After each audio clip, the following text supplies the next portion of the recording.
Pemberlakuan pembatasan kegiatan masyarakat atau PPKM berskala mikro di Sumatera Selatan belum efektif.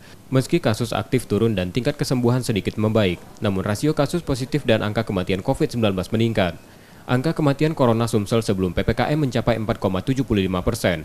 Saat ini menjadi 4,8%, yang melampaui rata-rata nasional 2,7%. Pemerintah provinsi kemudian memperpanjang PPKM Mikro hingga 3 Mei 2021. Epidemiolog Unsri menilai, PPKM Mikro belum optimal. Seharusnya PPKM Mikro mendorong penguatan tracing, testing dan treatment, serta angka penularan dapat ditekan. Penelusuran kasus harus dimaksimalkan, dengan target minimal 1/1000 penduduk dalam sepekan.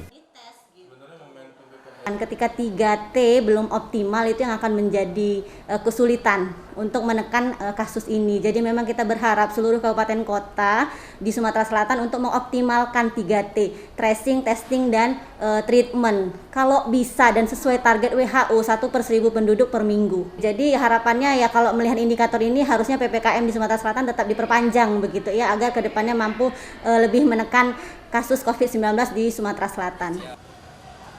Pemerintah provinsi dan pemerintah kabupaten kota, sampai tingkat kecamatan dan kelurahan, didorong serius dalam PPKM berbasis mikro, terutama menjelang Idul Fitri saat aktivitas warga meningkat. M. Rizky Nurmizan, Kompas TV, Palembang.